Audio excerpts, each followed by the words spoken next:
This is the story of a school for girls in a country where it's difficult, even dangerous, to be a girl.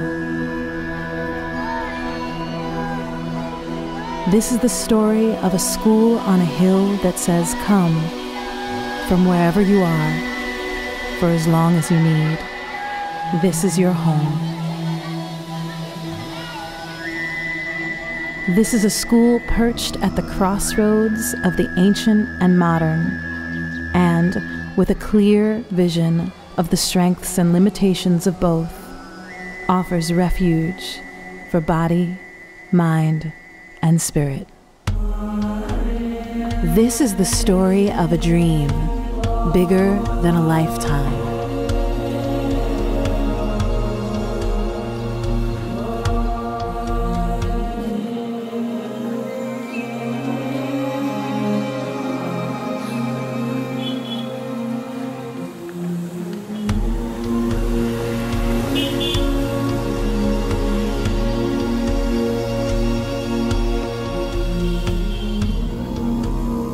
Morning in Nepal begins the same nearly every day. Offerings and prayer, and the commute to work.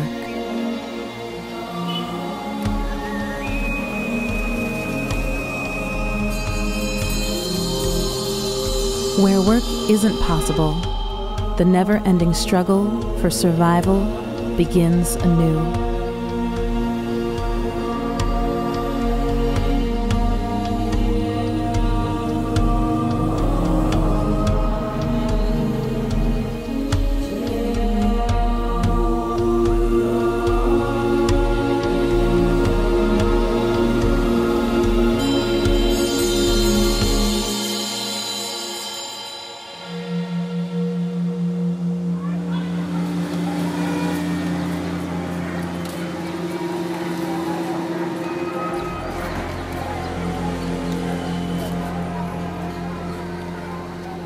While Nepal is predominantly Hindu, 10% of the country's population is Buddhist.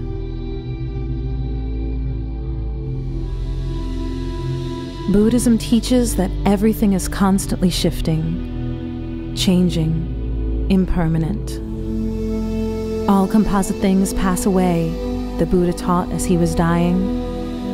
All will eventually come apart, compost itself into a different form, and take its place in the endless cycle of birth, death, and rebirth.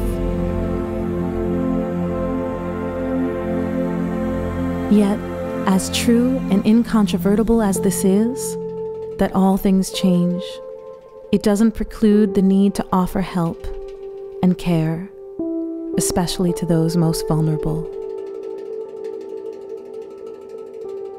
In Buddhism, a bodhisattva, the symbol of compassion, is one who continually undertakes selfless, altruistic action to benefit all beings. Sentient beings are numberless, begins the most famous of bodhisattva prayers. I vow to save them all.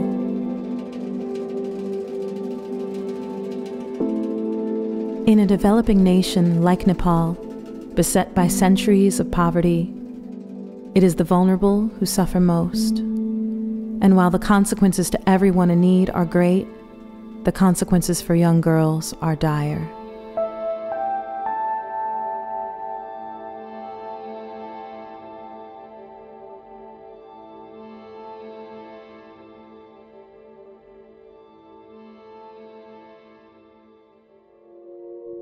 Chobar Hill rises from the Kathmandu Valley, a refuge from the density and squalor of the city.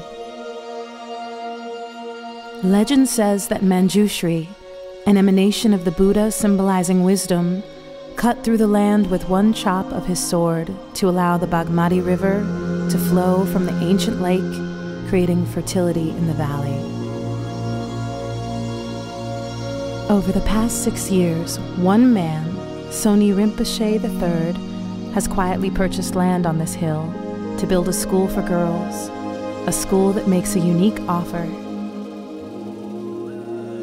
If any girl can make her way to the campus on Chobar Hill, she is provided, free of any tuition or expense, 9 years of Western education with nationally certified teachers, intensive study in the Buddha Dharma, free room and board, and free health care. Any girl is welcome. Anyone can leave whenever they wish.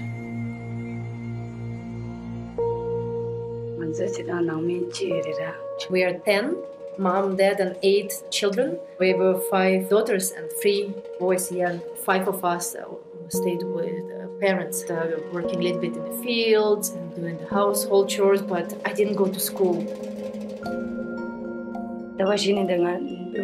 Since I'm the eldest daughter, I had to help my mom with all the house chores. That's what elder daughter does. It never ends. More and more, all the time it's more and more that you have to help, and that was my life.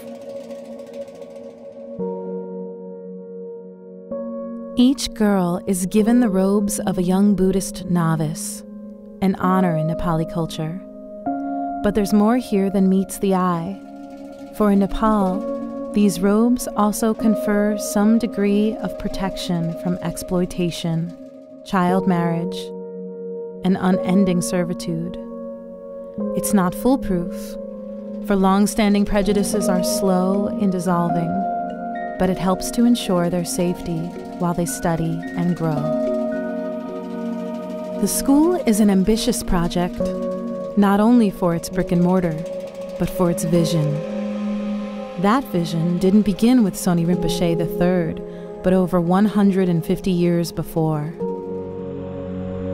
The措尼lineage is started by first措尼Rinpoche, and first措尼Rinpoche saw the needs of women's development. At that time, it's the best is Buddhist education and practice. In the Tibetan Buddhist tradition, reincarnation refers not only to the continuation of consciousness from lifetime to lifetime, but sometimes to a karmic responsibility handed down as well.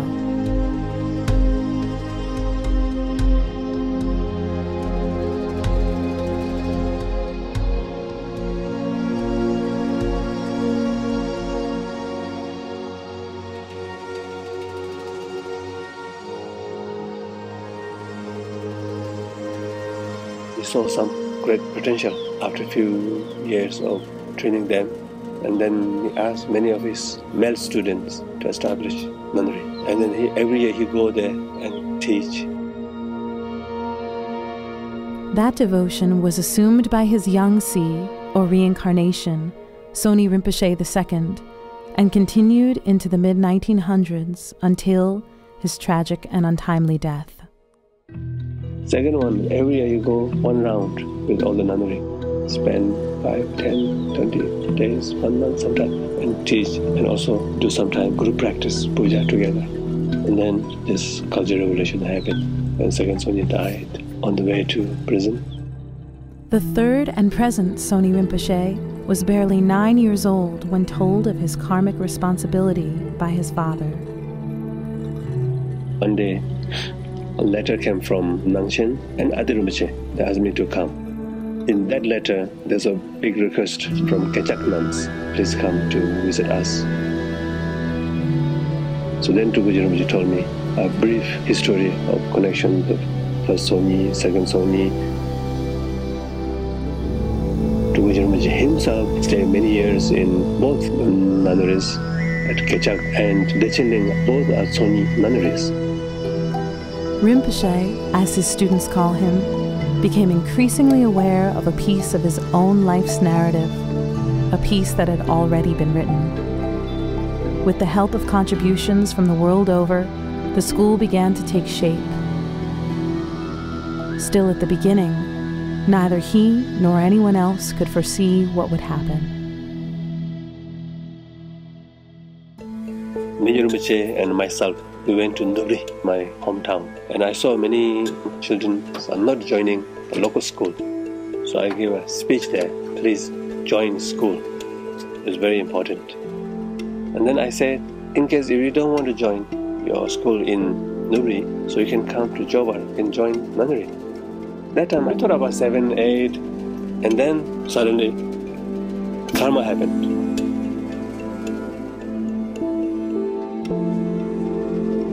Tradition offered an easy route. The girls could enter the nunnery. This had been done for generations, and they would be more than happy with that. Rinpoche took his direction, however, from a more personal source. I have a small monster myself. I never went to school.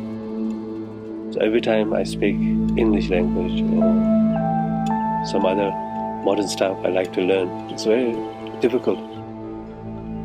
I have a choice. I can do like a normal nunnery or establish separate school for the young nuns. So I choose that path because my monster and their need. I have 7 members in my family, mother and father, and we have 5 children, and my parents are farmers. When I looked around, when I saw my parents' life, I could see that it's really difficult. Then I look at my society, and everyone was just having this kind of mundane but really difficult, hard life. And I also realized from the early age that whatever wealth we will accumulate anyway because of impermanence, it will eventually we will lose it. So why to put so much effort? Why to live such a hard life, struggling so much, and then at the end everything will be lost? So seeing that, I thought, well, practicing spiritual path, pursuing what's really meaningful, Dharma, would be the best.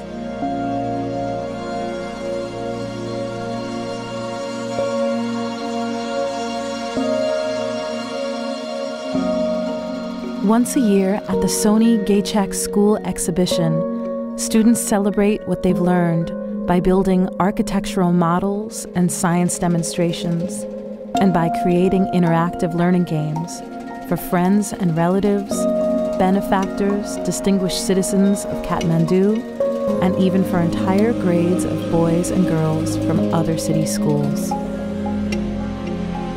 It's a day of celebration, an opportunity for the girls to display the fruits of their hard work and study.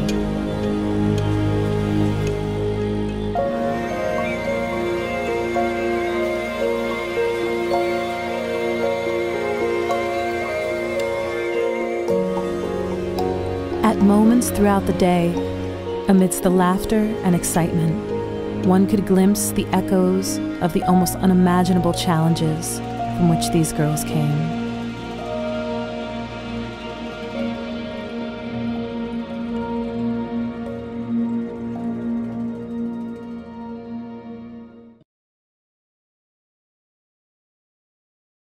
The photographic team that was asked to document progress on Chobar Hill was offered a further invitation to accompany the entire school on a journey into the Himalayan range.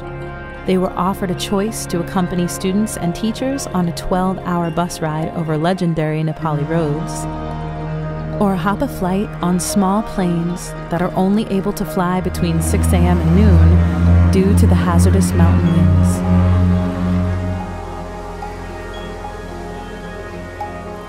There is an area known as Muktanath in the province of Mustang, which, at approximately 12,000 feet, sits beneath Dhalagiri, the 7th highest mountain in the world.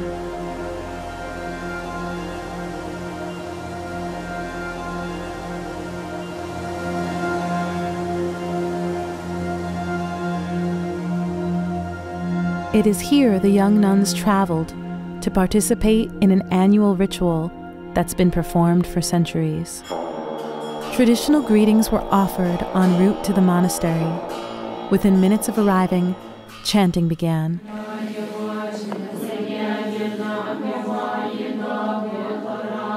Everyone, even the youngest, found her place.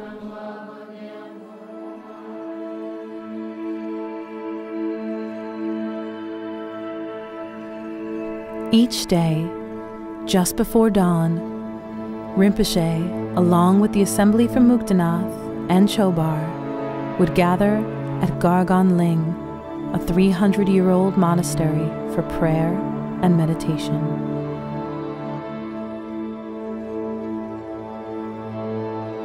Outer life receded, and a ritual world emerged.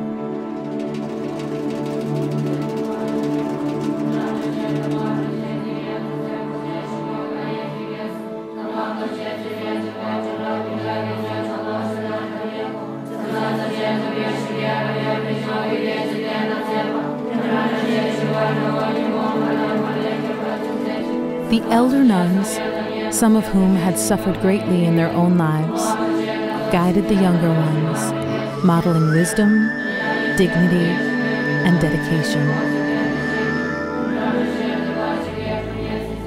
Beneath the pageantry, there was so much more happening.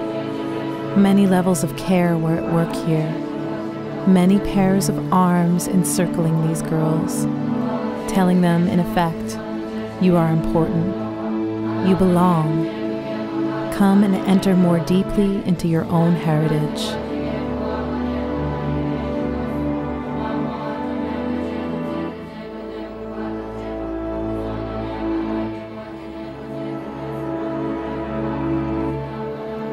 Ancient and modern woven together, a unique 21st century experiment, the school on Chobar Hill represents an attempt to answer two questions. How can the best of contemporary education help liberate girls from a cycle of poverty, introducing them into a culture of near limitless possibility?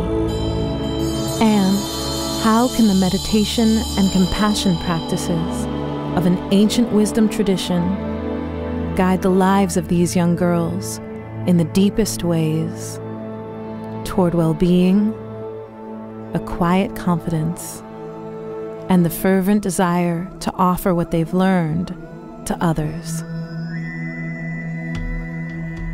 Three things: modern education based, and at the same time warm heart, compassionate heart and mind.